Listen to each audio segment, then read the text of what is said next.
Hello everyone, welcome to Excel in education. Friends, आज के इस वीडियो में हम लोग बात करेंगे यूपीएचईएससी असिस्टेंट प्रोफेसर एडवर्टीजमेंट 51 के लिए जीएस के पेपर में आपका करंट अफेयर का भी पार्ट आता है, ये आप सभी लोग जानते हैं। और करंट अफेयर के पार्ट में कोई लिमिट नहीं होती है कहाँ से पूछा जाएगा, ठीक है। तो उसमें आपके राष्ट्रीय अंतर्राष्ट्रीय प्रमुख व्यक्तित्व और इस तरह से खेल समाचार, मतलब इस तरह, और विज्ञान प्रौद्योगिकी, काफ़ी चीज़ें जो है इन टॉपिक से पूछी जाती हैं। और सब जगह फाइट आपके 5-5 क्वेश्चंस के लिए ही होनी है, ठीक है। तो इन सारे सेगमेंट्स में करंट अफेयर की भी अपनी महत्वपूर्ण भूमिका होती है। तो इसीलिए आज से हम करंट अफेयर का स्टार्ट कर रहे हैं। और ये सीरीज़ जो है आपकी 2023 के जो भी स्टार्टिंग, मतलब जनवरी से अभी शुरू हुआ है, तो जितने भी करंट अफेयर आपके इन 4-5 टॉपिक से बनते हैं वो सारे मैं कवर करूँगी। तो ये पार्ट 1 है, ठीक है। इसी तरह से 1 बाय 1 आपको सब मिलता जाएगा और एक ही वीडियो में ये आप भी सोचिएगा कि एक ही वीडियो में तो सारी चीज़ें कवर नहीं हो सकती हैं कि सारा मैं नेशनल, इंटरनेशनल और स्पोर्ट्स के जो भी इवेंट्स हैं सारे एक वीडियो में कवर कराऊँ, तो ये तो नहीं हो पाएगा। इसलिए हम लोग 1 बाय 1 इसको कवर करते चलेंगे और ये सीरीज़ आपको पूरा मिलती रहेगी जब तक आपके एग्ज़ाम नहीं हो जाते हैं, ठीक है। इसके साथ ही साथ जीएस के और भी जो है वीडियोज़ डाल रखी हैं, तो आप उनको देख लीजिएगा। और मेरी पूरी कोशिश है कि आपके लिए ये वीडियो हेल्पफुल हो, आपको वही कंटेंट दिया जाए, फालतू का कोई भी चीज़ यहाँ पे प्रोवाइड नहीं किया जा रहा है। तो आप लोग चैनल को सब्सक्राइब ज़रूर कर लीजिए और वीडियो पूरा देखिएगा। पसंद आने पे लाइक एंड शेयर ज़रूर किया करिए, क्योंकि आपका फीडबैक भी मेरे लिए उतना ही इम्पॉर्टेंट है, ठीक है, जितना वीडियो बनाना। फीडबैक नहीं मिलेगा तो मुझे समझ में नहीं आएगा आपका कंटेंट किस तरह का चाहिए, है ना। और टेलीग्राम चैनल को भी ज्वाइन करिए, मैं वहाँ पर पूरी कोशिश करती हूँ कि आपको वो कंटेंट पीडीएफ के फॉर्म में दे सकूँ, ठीक है।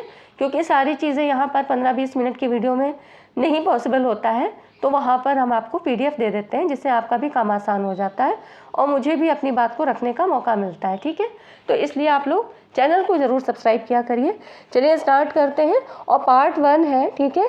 इसके बाद आपको ऐसी ही सीरीज़ मिलती जाएगी। देखिए यहाँ पर ये पहला इसका टॉपिक है चुनाव आयोग के बारे में। चुनाव आयोग ने त्रिपुरा में 90% से अधिक मतदान करने के लिए मिशन 929 लॉन्च किया है, ठीक है। भारत निर्वाचन आयोग, इलेक्शन कमीशन ऑफ इंडिया, है ना, निर्वाचन आयोग, इसको जानना आपको इसलिए भी ज़रूरी है। करंट से रिलेटेड प्लस स्टैटिक जीके की बात करें तो वो उसमें भी आपका इलेक्शन कमीशन है। तो देखिए निर्वाचन आयोग, इसने त्रिपुरा में मिशन 929 शुरू किया है, ठीक है। ये तो हो गया आपको। और अगले विधानसभा चुनावों में मतदाता मतदान को 92% तक बढ़ाने के लक्ष्य के साथ पूरे त्रिपुरा में 929 मतदान केंद्रों पर ध्यान यहाँ पर दिया जाएगा, क्योंकि इससे पहले 2018 में 89% से कम मतदान हुआ था। इन्हीं सब चीज़ों को ध्यान में रखते हुए यहाँ पर इस मिशन को शुरू किया गया है, ठीक है। तो ये हो गया। अब हम थोड़ा सा चुनाव आयोग के बारे में जानते हैं। निर्वाचन आयोग, इलेक्शन कमीशन, इसका जो है भारतीय संविधान के अनुच्छेद 324, ठीक है, 3-2-4, याद रखना आसान है, 2-3-4 है ना, बीच में 2 है, फिर 3 और 4, तो इस तरह से आप 3-2-4 ऐसे याद रखिएगा। इस अनुच्छेद के तहत निर्वाचन आयोग के बारे में प्रावधान दिया गया है। और ये क्वेश्चन आपका बनता भी है कि चुनाव आयोग के बारे में किस अनुच्छेद के तहत प्रावधान है, तो 324 के तहत, ठीक है। भारत का निर्वाचन आयोग एक स्थायी और संवैधानिक निकाय है, ठीक है। भारत का निर्वाचन आयोग एक स्थायी संवैधानिक निकाय है और इसकी स्थापना की बात करें तो 25 जनवरी 1950 को की गई थी। इसका प्रमुख कर्तव्य क्या है? स्वतंत्र और निष्पक्ष निर्वाचन सुनिश्चित करना। तो इस तरह से ये संसद और राज्य विधानमंडल के प्रत्येक सदन के लिए राष्ट्रपति और उपराष्ट्रपति पदों के लिए होने वाले सभी निर्वाचनों का ये जो है एक तरह से सुपरिटेंडेंस और डायरेक्शन और कंट्रोल करता है, ठीक है। ये सारे चीज़ें, ये सारे जो काम है इसके अंतर्गत आते हैं। और यहाँ से आपके क्वेश्चन किस तरह से बनते हैं कि भारत की निर्वाचन प्रणाली किस देश की निर्वाचन प्रणाली के समरूप है, तो ब्रिटेन की। और इसकी स्थापना आपने जान लिया 25 जनवरी 1950 को हुई थी, ठीक है। और अगर इसकी बात करें तो भारतीय मुख्य चुनाव आयुक्त की नियुक्ति कौन करता है, तो राष्ट्रपति, ठीक है। तो ये सारी चीज़ें आपके इलेक्शन कमीशन से संबंधित हो गई, जो कि मुख्य मुख्य बातें मुझे लगा कि इस समय आपको बताना चाहिए, तो मैं आपको बता रही हूँ। और आपके लिए कहीं से भी ये नुकसानदेह नहीं होगी, आपके लिए अच्छा ही होगा कि चीज़ें रिवाइज हो जाती हैं और साथ साथ हम रिलेट करके चीज़ों को पढ़ लेते हैं। इसके अलावा मैंने और भी वीडियो बना रखी है, तो आपको वहाँ पर भी ज़्यादा जो है डिटेल में वहाँ पर कंटेंट मिल जाएगा। ठीक है, तो चलिए स्टार्ट करते हैं, आगे देखते हैं कि अब आगे क्या है। अगला टॉपिक क्या है, राष्ट्रपति ने 18वें राष्ट्रीय स्काउट और गाइड जम्बूरी का उद्घाटन किया। राष्ट्रपति मुर्मू जी आप जानते हैं, द्रौपदी मुर्मू जी हैं। 4 जनवरी 2023 को, देखिए मैंने शुरू से स्टार्टिंग से सारी ली है, जनवरी से जो भी घटनाएं थी और जो भी आपके एग्जाम ओरिएंटेड हैं वो सारी चीज़ें मैंने यहाँ पे कवर करने की कोशिश की है। ठीक है, अगर कहीं पे कोई भूल चूक हो भी जाती है तो उसके लिए मैं सॉरी बोलती हूँ, और मैं ये कोशिश करूँगी कि वो सारी चीज़ें मैं आपको जब आपके प्रैक्टिस सेशन होगा तो वहाँ पर क्वेश्चंस में आपके कवर करवा दूँ। ठीक है, ऐसा हो जाता है, करेंट अफेयर का बहुत ज़्यादा पार्ट होता है, वाइड है इसका जो है सिलेबस होता है, मतलब काफ़ी सारे टॉपिक्स हैं, तो कुछ चीज़ें थोड़ा हो सकती है, लेकिन मैंने अपनी पूरी कोशिश की है। तो देखिए यहाँ पर राष्ट्रपति मुर्मू जी ने 4 जनवरी 2023 को राजस्थान के पाली जिले के रोहट में, ठीक है, तो राजस्थान में जम्बूरी का उद्घाटन किया था। और राजस्थान 66 साल के बाद जम्बूरी का मेज़बानी कर रहा है। इस तरह से इसमें 35,000 से अधिक स्काउट और गाइड भाग लेंगे। ठीक है, तो जो भी कुछ नए इवेंट होते हैं ना, उनकी जो है संभावना होती है कि वो एग्जाम में पूछे जा सकते हैं। अब देखिए यहाँ पर अनुसंधान और विकास को बढ़ावा देने के लिए आयुर्वेद पेशेवरों के लिए एक स्मार्ट कार्यक्रम, ठीक है, इसका नाम क्या है, स्मार्ट कार्यक्रम। तो इसको किसने यहाँ पर शुरू किया है, आयुष मंत्रालय ने स्मार्ट कार्यक्रम शुरू किया है, एक प्रोग्राम है। स्मार्ट का फुल फॉर्म क्या है, देखिए ministry of AYUSH has launched, तो स्मार्ट का फुल फॉर्म क्या है, scope for mainstreaming Ayurveda research in teaching professionals programme. ठीक है, तो ये है इसका फुल फॉर्म, ये इसको याद रखिएगा, क्योंकि हम लोग रिसर्च में मतलब आगे आप क्या है असिस्टेंट प्रोफेसर की तैयारी कर रहे हैं, तो आपको जो भी इनोवेशंस हैं रिसर्च से संबंधित चीज़ें वो भी आपको पता होनी चाहिए कि करंटली क्या हो रहा है। अब देखिए इसका उद्देश्य क्या है, आयुर्वेद कॉलेजों और अस्पतालों के माध्यम से प्राथमिकता वाले स्वास्थ्य अनुसंधान क्षेत्रों में वैज्ञानिक अनुसंधान को बढ़ावा देना है। और प्रस्तावित पहल की परिकल्पना स्वास्थ्य सेवा अनुसंधान क्षेत्रों में नवीन अनुसंधानों विचारों की पहचान, समर्थन और प्रचार करने के उद्देश्य से की गई है। तो ये स्मार्ट कार्यक्रम है, इसका फुल फॉर्म जरूर याद रखिएगा। ठीक है, आयुर्वेदा से संबंधित है। आगे देखिए 108वीं भारतीय विज्ञान कांग्रेस नागपुर में आयोजित की गई। ठीक है, तो 108वीं कहाँ हुई, ये नागपुर में हुई थी। और 107वीं की बात करें, भारतीय विज्ञान कांग्रेस 107वीं जो थी 2022 में, वो बेंगलोर में आयोजित की गई थी।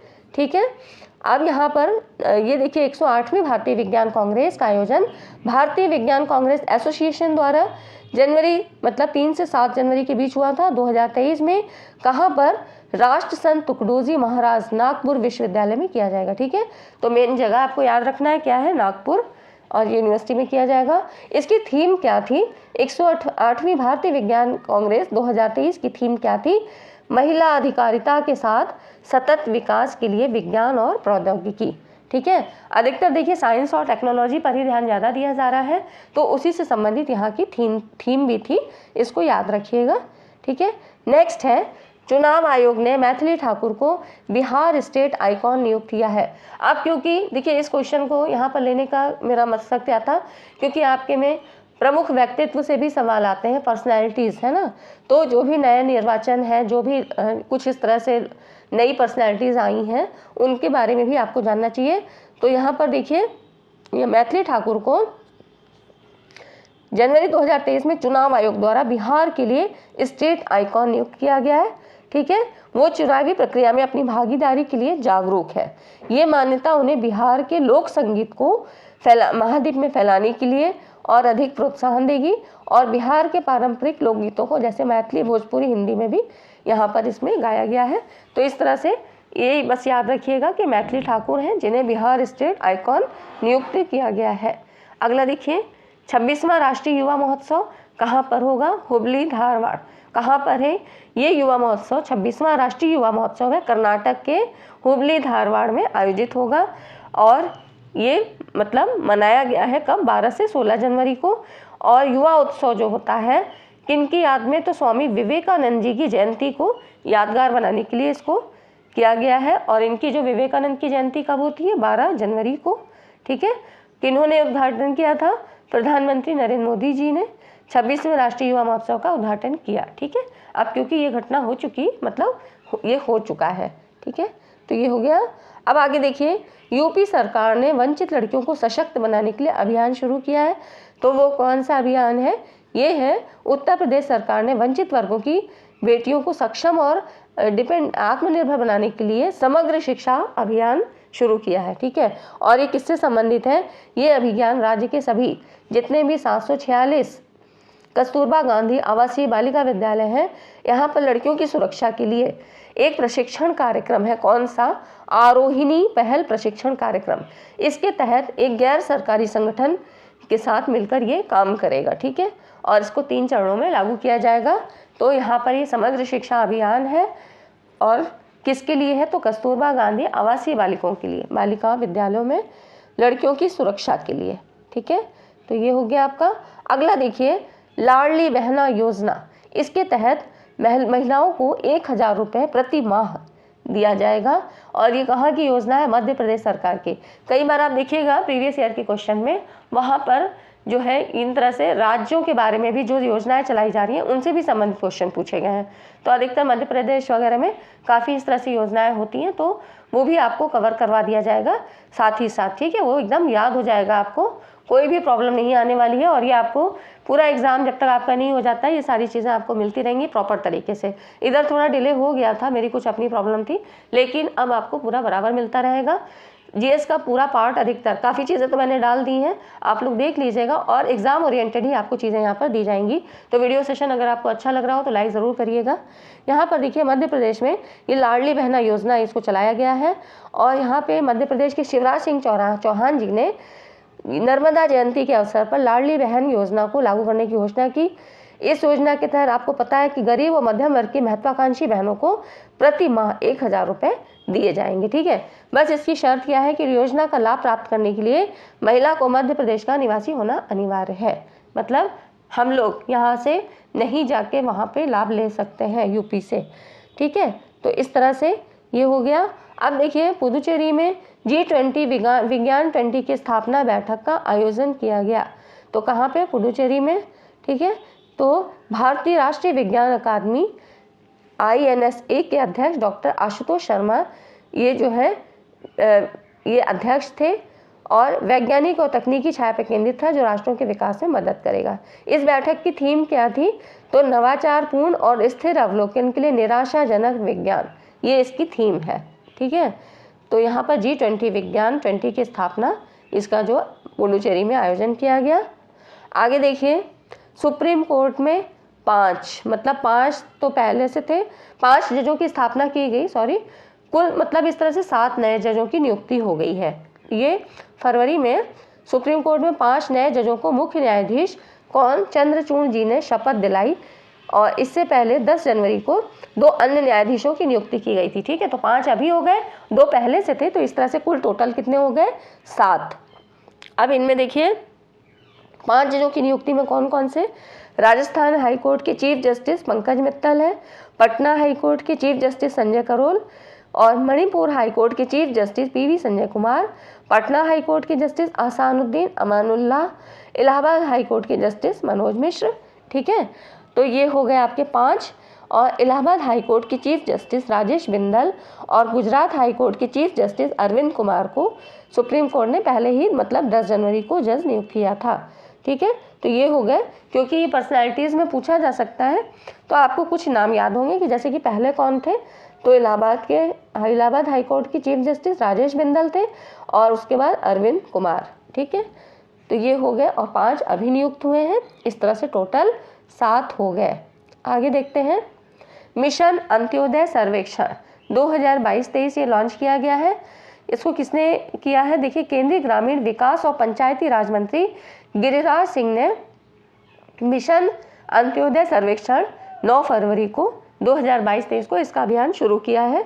ठीक है, अब ये अंत्योदय मिशन है क्या?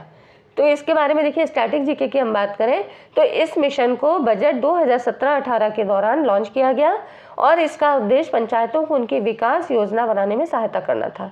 ठीक है। इसके अलावा मिशन को वार्षिक सर्वेक्षण कराने के उद्देश्य को भी पूरा करना है। तो ये अंत्योदय मिशन था। इस तरह से ये 2017-18 से ही शुरू हुआ है, ठीक। तो ये हो गया आपका। इस मिशन को देश के सभी ग्राम पंचायतों में, मतलब जितनी भी हैं, ये देख रहे हैं आप डिजिट 2,69,253, तो इन पंचायतों में आयोजित किया गया। आप देखिए यहाँ पर यह मिशन विभिन्न सरकारी योजनाओं के समन्वय से संसाधनों का प्रभावी उपयोग सुनिश्चित करेगा। तो इस तरह से सर्वेक्षण प्रश्नों को 5 स्तरों में वर्गीकृत किया गया है, ठीक है। भाई सर्वे होगा तो कुछ प्रश्नावली भी बनेगी, है ना, ये तो आप लोग सभी जानते हैं। तो देखिए यहाँ पर पहला था पंचायत अवसंरचना, मतलब इसका संरचना के बारे में, फिर पंचायत सेवाएं दूसरी थी, तीसरा है ग्राम अवसंरचना, चौथा है ग्राम सेवाएं और फिर 5वां है ग्राम व्यवहार। सर्वेक्षण में शामिल क्षेत्रों में क्या क्या चीज़ें हैं, देखिए मत्स्य पालन है, ठीक है, कृषि है, ईंधन और चारा है, सुशासन, सड़कें हैं और संचार। और प्रश्नावली को 13 भाषाओं में तैयार किया जाएगा, ठीक है। तो इस तरह से ये सर्वेक्षण है, मिशन अंत्योदय सर्वेक्षण। इस तरह से ये हो गया आपका। तो मतलब क्योंकि पंचायतों को के जो है उनके विकास योजनाओं के बनाने में सहायता करना है, तो इस तरह से इसको भी 5 स्तरों में ही विभाजित किया गया है, ठीक है। तो ये हो गया आपका मिशन अंत्योदय। अब देखिए मीरा पहल, मीरा पहल क्या है, क्या आप कहेंगे ये क्या है? तो देखिए मीरा एक पहल है, किसके लिए है? मोटे अनाजों के लिए है। मोटे के अनाज और खपत के उत्पादन को बढ़ावा देने के लिए भारत के द्वारा मिलेट, इसका फुल फॉर्म देख लीजिए, millet international initiative for research and awareness, ठीक है। ये इसका मीरा का फुल फॉर्म है, ये याद रखिएगा, मिलेट, ठीक है, जिसको मिलेट मतलब ज्वार, millet international initiative for research and awareness. इसका उद्देश्य क्या है? मोटे अनाजों से संबंधित अनुसंधान का समर्थन करते हुए विश्व के अनाज अनुसंधान संगठनों को जोड़ना है। जो भी ऐसे संगठन है जहाँ पर जो इस तरह से मोटा अनाज जो है जहाँ पैदावार होती है, इनको जोड़ना है और इसके लिए भारत सीड मनी का योगदान देगा। तो इस तरह से, ठीक है। अब यहाँ पर देखिए इंदौर में आयोजित G20 कृषि प्रतिनिधियों की पहली बैठक में इससे संबंधित मसौदा चार्टर को अनुमोदन के लिए रखा गया है। इसका सचिवालय कहाँ है? तो दिल्ली में होगा, ठीक है। और मोटा अनाज आप सभी को पता है कि पोषक तत्वों से भरपूर होता है और इसमें मतलब क्योंकि शरीर में क्या होता है, ये इसको एब्जॉर्ब करने की अच्छी होती है, तो इस तरह से ये हमारे शरीर के लिए भी अच्छा होता है। मोटे अनाज सभी को पता है, आजकल तो डायबिटीज़ वगैरह जैसी बीमारियां कितनी हो रही हैं ना, और भी अदर बीमारियां। तो इसमें क्या होता है कि फाइबर युक्त जितना भी भोजन है आप जो भी जिसमें कि खाली कार्बोहाइड्रेट ना हो, सारी चीज़ें मिलनी चाहिए। तो इस तरह से मोटे अनाज को ज़्यादा प्राथमिकता दी जा रही है, सभी लोग जानते हैं, ठीक है। तो ये हो गया आपका, इसका सचिवालय कहाँ होगा? दिल्ली में। तो मीरा पहल ये क्योंकि एक नया है, अनुसंधान को बढ़ावा देने के लिए, क्योंकि मोटे अनाजों से संबंधित, तो ये आपको जानना ज़रूरी होता है क्योंकि यहाँ पर क्या है, इनोवेशन की बात करता है, ठीक। अगला देखिए visit India year. Visit India year में क्या था? ये 2023 में पर्यटन मंत्री ने नई दिल्ली में विजिट इंडिया ईयर 2023 का शुभारंभ किया और ये जो अभियान है ये पर्यटन मंत्रालय की एक पहल है। इस अभियान के तहत देश में पर्यटन, बड़ी योजनाओं और गतिविधियों को बढ़ावा दिया जाता है, ठीक है। इस अभियान का उद्देश्य क्या है? G20 की अध्यक्षता कर रहे भारत में यात्रा को प्रोत्साहित करना और भारत का दौरा करने वाले प्रतिनिधियों को अतुल्य भारत, ठीक है, इसका दर्शन कराना है। अब इसमें इस अभियान के जो प्रतीक चिन्ह में इस प्रतीक चिन्हों का भी अनावरण किया गया है, जैसे कि नमस्ते की छवि से युक्त है। अब यहाँ पर देखिए इस प्रतीक चिन्हों में स्टैचू ऑफ यूनिटी इसको भी दर्शाया गया है, ठीक है। तो ये हो गया आपका, कुछ चीज़ें थी जो कि विजिट इंडिया ईयर में है, पर्यटन मंत्रालय की देन है। अगला देखिए शिक्षा मंत्रालय द्वारा युवा संगम पोर्टल लॉन्च किया गया है। तो यहाँ पर देखिए इसको याद रखना है, शिक्षा मंत्रालय ने 6 फरवरी 2023 को एक भारत श्रेष्ठ भारत के तहत युवा संगम पोर्टल के साथ पायलट प्रोजेक्ट लॉन्च किया है। अब आप कहेंगे एक भारत श्रेष्ठ भारत क्या है? तो इसको भी जानना ज़रूरी है क्योंकि जितनी भी योजनाएं थी जो प्रधानमंत्री जी के द्वारा चलाई गई हैं ये सभी आपके लिए इम्पोर्टेंट है। प्रधानमंत्री नरेंद्र मोदी जी द्वारा वर्ष 2015 में सरदार वल्लभ भाई पटेल की 140वीं, ठीक है, याद रखिएगा 140वीं जयंती के मौके पर एक भारत श्रेष्ठ भारत की घोषणा की गई थी और इसकी जो शुरुआत है 2016-17 के बजट में इसकी शुरुआत की गई, ठीक है। तो ये हो गया इसका, और ये कार्यक्रम पर्यटन, परंपरा, प्रगति, प्रौद्योगिकी और परस्पर संपर्क की भावना से किया जा रहा है। तो इस तरह से राष्ट्रीय आदान प्रदान कार्यक्रम है। इसके माध्यम से देश के युवा विभिन्न हिस्सों में जाकर देश को समझने, देखने और जानने का प्रयास करेंगे। ठीक है, तो एक तरह से यूथ एक्सचेंज प्रोग्राम के तहत इसको चलाया जा रहा है, जिसमें 18 से 30 वर्ष के 1000 युवाओं को पूर्वोत्तर और देश के अन्य राज्यों में यूथ एक्सचेंज प्रोग्राम में भेजा जाएगा। तो इससे क्या फ़ायदा होगा? इससे जो युवा है, इन युवाओं को देश के अलग अलग राज्य को देखने और कला संस्कृति को समझने का अवसर मिलेगा। ठीक है, तो इस तरह से वो विभिन्न संस्कृतियों को जान सकेंगे, समझ सकेंगे। तो ये एक अच्छी पहल है ना। अब देखिए अगला क्वेश्चन क्या है, यहाँ पर देखिए 22वें विधि आयोग के कार्यकाल का विस्तार। तो ये देखिए यहाँ पर जो है केंद्रीय मंत्रिमंडल ने भारत के 22वें विधि आयोग के कार्यकाल के विस्तार को मंजूरी दी है। कब तक के लिए बढ़ाया गया है? 31 अगस्त 2024 तक इसको बढ़ाया गया है। 22वां विधि आयोग क्या है, इसके बारे में थोड़ा सा जान लेते हैं। तो यहाँ पर देखिए 7 नवंबर 2022 को 22वें कर्नाटक उच्च न्यायालय के पूर्व मुख्य न्यायाधीश, यहाँ पर देखिए ऋतुराज अवस्थी को विधि आयोग का अध्यक्ष नियुक्त किया गया। तो एक तो आपको ये पता लगा कि अभी इस समय कौन है, तो मुख्य न्यायाधीश भी मैंने आपको पर्सनैलिटी में भी बताया था, प्रमुख व्यक्तित्व, उससे संबंधित वीडियो है तो वहाँ पे देख लीजिएगा। बाकी ये तो चेंज होते रहते हैं देखिए एग्ज़ाम तक, इसीलिए मैंने कहा कि करंट से मैं आपको अपडेट कराती रहूँगी, क्योंकि कई चेंजेस ऐसे हो जाते हैं, है ना, कि आपने पहले पढ़ा लेकिन एग्ज़ाम हम देने जा रहे हैं उस समय क्या स्थिति है, तो इसलिए इसको अपडेट रहना ज़रूरी है। लेकिन अभी की बात करें तो कर्नाटक उच्च न्यायालय के पूर्व मुख्य न्यायाधीश ऋतुराज अवस्थी को विधि आयोग का अध्यक्ष नियुक्त किया गया था। अब भारत के वर्तमान 22वें विधि आयोग का कार्यकाल मतलब फरवरी 2023 को समाप्त हुआ। तो इस तरह से अब इसका कार्यकाल बढ़ा दिया गया 31 अगस्त 2024 तक। ठीक है, तो अब यहाँ पर देखिए 21वें विधि आयोग के अध्यक्ष कौन थे, तो न्यायमूर्ति BS चौहान। आपको अगला और पिछला भी याद रखना है, ठीक है ना, कि अभी कौन है, वर्तमान में कौन है, इसके पहले क्या थे। तो पहले ये तो 22वें विधि आयोग के अध्यक्ष हैं, और जो इसके पहले 21वें थे वो कौन थे, न्यायमूर्ति BS चौहान, जिनका कार्यकाल 2018 में समाप्त हो गया था। ठीक है, इसके अलावा यहाँ पर इनके कुछ सदस्य हैं, देखिए ये जो है टी शंकरन, वैसे नाम तो नहीं पूछेगा लेकिन फिर भी आप देखना चाहते हैं तो साइड में देख सकते हैं। अब स्टैटिक जीके की बात करें तो जो भारत का विधि आयोग है, विधि आयोग क्या है, एक गैर सांविधिक निकाय है। ठीक है, जिसे भारत में कानूनों में सुधार का सुझाव देने के लिए केंद्रीय कानून और न्याय मंत्रालय द्वारा स्थापित किया गया है। इसकी सिफारिश सरकार के लिए बाध्यकारी नहीं है। तो ये भारत का विधि आयोग के बारे में थोड़ी सी जानकारी थी। अब भारत में पहला विधि आयोग 1955 में स्थापित किया गया था और MC सीतलवाड़ भारत के पहले विधि आयोग के अध्यक्ष थे। ठीक है, तो अगर वर्तमान की पूछता है या स्टैटिक जीके में तो मतलब पहले कौन थे, सबसे पहले कौन थे, या अब इससे मतलब जो अभी 22वें हैं इसके पहले 21वें कौन थे, तो ये सारी चीज़ें मैंने आपको यहाँ पे देने की कोशिश की है। ठीक है फ्रेंड्स, तो ये हो गया आपके आज के कुछ करंट अफेयर के टॉपिक्स जो आपको उम्मीद करती हूँ वीडियो पसंद आई होगी। वीडियो पसंद आई हो तो लाइक ज़रूर करिएगा।